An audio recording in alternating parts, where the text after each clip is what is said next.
Hi hello, कशात सगळेजण. तर म्हटलं आज एक रेसिपी दाखवावी. काही ठरवलेलं नव्हतं. म्हटलं किचनमध्ये गेली, भूक लागली होती तर काय बनावं, नेहमीच असतं शिरा उपमा वगैरे. तर आज म्हटलं हे काल वडे आम्ही चिकन वडे केले होते तर त्याचं पीठ उरलं होतं. तर त्याच्यामध्ये एवढं साहित्य घातलेलं होतं, सगळ्या प्रकारची पिठं होती, मसाले होते. फेकून देण्यापेक्षा त्याचा काहीतरी आपण वापर करावा म्हणून मी ते पीठ घेतलं आणि म्हटलं आता त्याचं थोडंसं असं म्हणजे ठरवून काय केलं नाही, त्यामुळे तामझाम काही नाहीये. तर थालीपीठ करा. एक कांदा घेतला बारीक चिरून, आता भरपूर सारी कोथिंबीर हिरवीगार येते गावठी, ती भरपूर कोथिंबीर घातली आणि त्याच्यामध्ये आता मसाले घालते मी. मीठ थोडं कमी घातलं कारण काल पिठामध्ये मीठ होतं.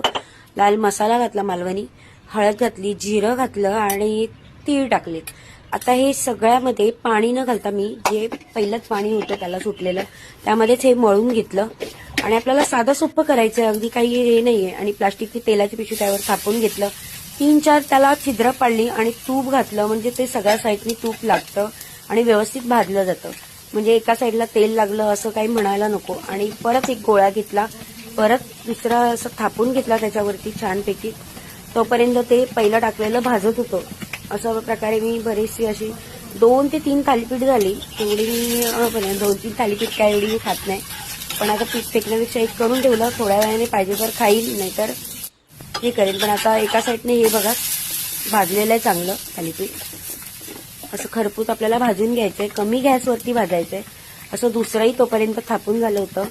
असं हे म्हणतात ना की दही सोबत खातात बरेच लोक, नाहीतर टॅमॅटो सॉस बरोबर. पण मला तुम्हाला खरं सांगू, मला चहा बरोबर खूप आवडतं. चहा शक्यतो मी घेत नाही, पण म्हटलं आज आहे ना थालीपीठ आहे तर चहा जरा आज बनवूया खूप दिवसांनी, म्हणून मस्तपैकी चहा आणि थालीपीठ हे केलं. आता म्हटलं पाणी ठेवूया आणि आलं घेतलं. जो काही राग होता असेल कोणाचा, भूक लागलेलं असतं की जो राग येतो, तसं मी आलं ठेचून घेतलं, साखर घातली, त्यामध्ये चहा पावडर घातली आणि दुधाचा चहा मस्तपैकी गरम गरम चहा छानपैकी उकळून घेतला. कडक अगदी चहा बनवला होता. आता हे थालीपीठ म्हटलं करूया. चला तर मग पटकन तुम्ही लाईक शेअर आणि